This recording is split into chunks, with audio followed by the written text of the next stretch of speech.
سلام بچه ها، چطورید؟ امیدوارم حالتون خوب باشه. من امیر محمد احمدیان هستم و این اولین ویدیوییه که روی چنل من آپلود میشه. حدود 6 ساله که تو زمینه ادیت ویدیو و موشن دیزاین دارم کار میکنم. با شرکت‌های مختلف کار کردم، کار فریلنس انجام دادم، ولی همیشه دوست داشتم یه جایی رو برای خودم داشته باشم که بتونم توش تجربیات خودم رو با بقیه شیر بکنم. ولی همیشه این موضوع به تعویق میافتاد، حالا یا کار زیاد بود یا بالاخره مشکلات زندگی بود. تو این چند ماه اخیرم که یا جنگ بود یا اینترنت قطع بود دیگه، خودتون بهتر میدونید. اگه میخواستم صبر کنم تا یه روزی برسه همه چی اوکی بشه بعد تازه شروع کنم اون کاری که واقعا دوست دارم و انجام بدم، فکر میکنم هیچ وقت نمیتونستم اون کار رو انجام بدم. واسه همین شروع کردم. تو این چنل قراره تخصصی بریم سراغ کار موشن دیزاین، با هم کلی چیزای خفن یاد بگیریم و ممنون میشم با لایک ها و ساباتون حمایت بکنید. بریم سراغ اولین ویدیو. خب بچه همونجوری که از تامنیل ویدیو هم مشخصه، این ویدیو در مورد سایه ها و تکسچر هاست، چجوری میتونیم اونا رو بسازیم و چجوری میتونیم توی انیمیشنمون ازشون استفاده بکنیم. من برای شروع میخوام این سایه قسمت سفیدی چشمو بسازم. سایه قسمت عدسی هم همونطور که میبینید دقیقا از یه تکنیک استفاده کردن، هیچ فرقی با هم نمیکنن. دوست دارم که اول خودم این سایه قسمت سفیدی رو بسازم، بعدش شما سایه قسمت عدسی رو درستش کنیم به عنوان تمرین.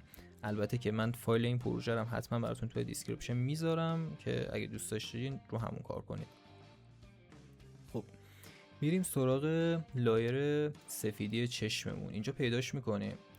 حالا من اون شادویی که خودم درست کرده بودم و حذفش میکنم، چشمش رو خاموش میکنم دیگه نبینیمش و میام از این لایر سفیدی چشممون یه داپلیکیت میگیرم با کنترل دی و از این قسمت بالا میتونم رنگش رو انتخاب کنم. کامل نمیخوایم مشکیش کنیم، یه مقدار روشن‌تر فکر میکنم خوب باشه. و حالا میایم الیپس تولمون رو از این بالا برمیداریم و این گزینه ماسک هم حتما میزنیم چون میخوایم روی شیپمون یه ماسک درست کنیم بچه، به این شکل. بعد از اینکه اینجا ماسکمون رو درست کردیم، از این قسمت پایین میایم و حالت ماسکمون رو از اد به سابترکت تغییر میدیم برای اینکه بتونیم قسمت خارج از ماسکمون رو ببینیم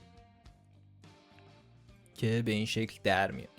حالا رو همین قسمت لایر ماسکمون یه F میزنیم تا ماسک فدر رو برامون باز کنه. میخوایم به این هلالی که اینجا الان به وجود اومده یه فدر خیلی نرمی بدیم تا اون حالت سایه شکل بگیره. فکر میکنم این مقدار خوب باشه. حالا میایم از این قسمت لایر مود و لایر مود خودمون رو به دنسینگ دیزالو تغییر میدیم. اینجا اگه ببینید یه گزینه دیزالو هم داره که دقیقا مثل همین دنسینگ دیزالوه، فرقش اینه که توی دنسینگ دیزالو هر یک یا دو فریم میاد این پیکسلایی که تشکیل شده رو خودش جابجا میکنه و یه حالت متحرکی بهش میده، باعث میشه این شادوامون از اون حالت سکون در بیاد و یه ذره انیمیشنمون چجوری بگم متحرک تر بشه. خب بعد از اینکه لایر مودمون رو روی دنسینگ دیزالو گذاشتیم، میشه گفت که کارمون با این لایر تمومه. اینجا رینیمش میکنیم و این رنگ رو میذارمش مثلا قهوه‌ای. اینجا اگه دقت بکنید بچه‌ها ما یه لایر رفلکت هم داریم. این چیه؟ اگه چشمشو باز بکنم میبینید که در واقع همون نور محیطیه که بازتاب شده اینجا، همون لایر شادومون هم هست که فقط رنگش عوض شده و یه مقدار فدرش کمتر شده که این لبه هاش تیزتر بشه. اما خب چرا این کارو کردیم؟ ببینید وقتی نور از یه زاویه به جسمی میخوره، خب قسمت پشتی اون چشم، قسمت پشتی اون جسم سایه میفته.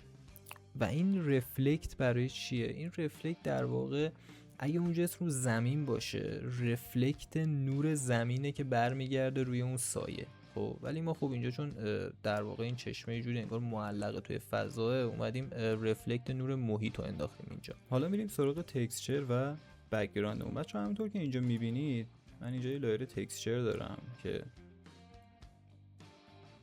تا آخر انیمیشن ما ادامه داره، ولی برای اینکه اینو بسازمش باید چیکار بکنم؟ من اینجا فایل اصلی اون تکسچرمون رو گذاشتم، فقط کافیه اینو بکشم روی این آیکون کامپوزیشن رهاش بکنم، میبینید که ازش برامون یه کامپوزیشن میسازه. حالا این کامپوزیشن 30 ثانیه‌ایه ولی من فقط 20 فریم از اینو میخوام. چیکار میکنم؟ میام رو فریم 20 و این کامپوزیشنمون رو کوتاه ترش میکنم تا 5 فریم لایر تکسچرمون رو کات میزنم تا به 4 تا بخش تقسیم شه. حالا میام این بخش رو هر کدومو یه جوری تغییرش میدم از قسمت ترانسفورم.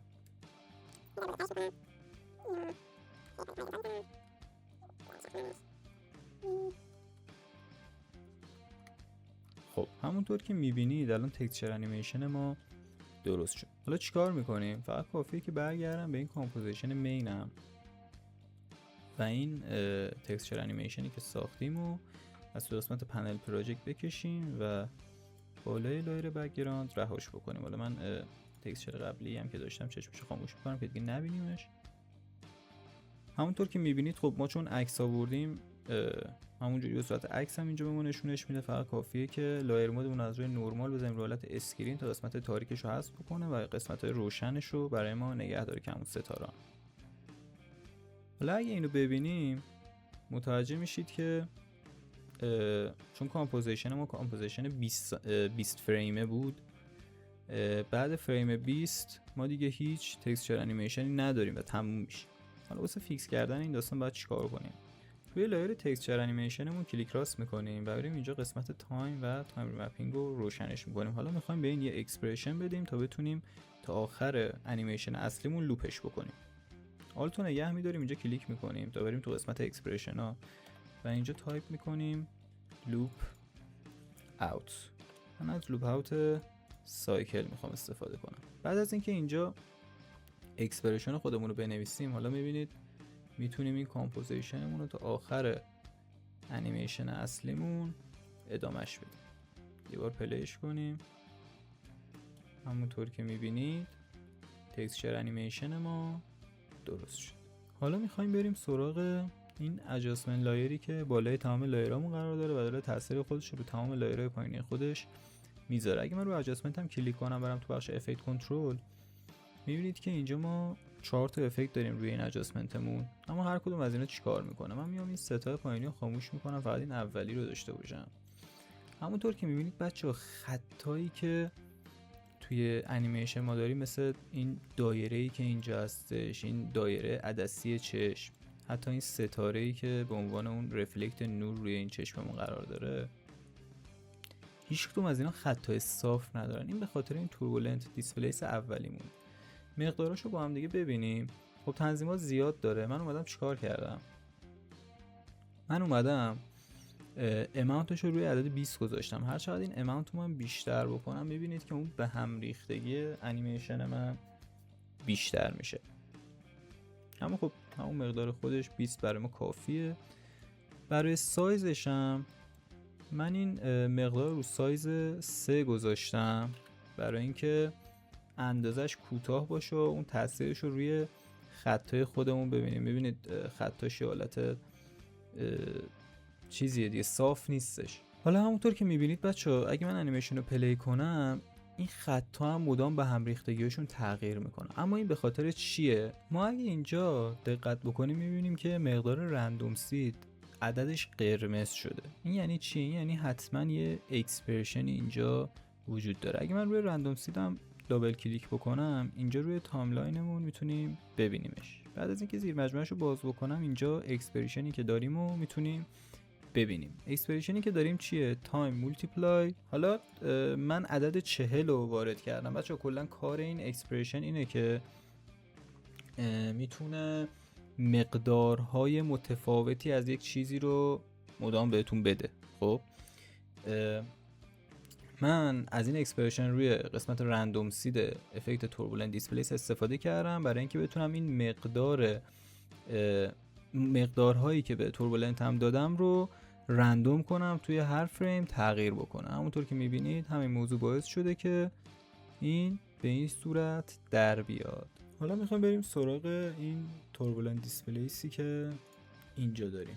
اگه من اینو لایرشو روشن کنم و زیر مجموعشو میبینیم، مقدارشو میبینیم که دقیقاً کپی همون توربولنت دیسپلیس اوله، با این تفاوت که من این دوتا مقدار اماونت و سایزشو جابجا کردم. یعنی رو این توربولنت دیسپلیس دوم ما موجایی داریم با اندازه بزرگتر و مقدار کمتر.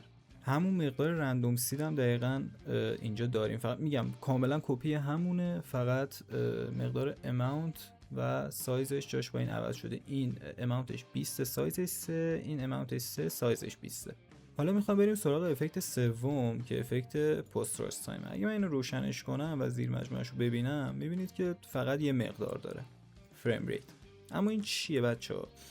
خب فریم ریت همونطور که میدونید ما اینجا داخل قسمت کامپوزیشن هم داریم. وقتی میخوایم یه کامپ جدید بسازیم، مقدار فریم ریت رو اینجا مشخص میکنیم. من کامپوزیشنم 24 فریمه.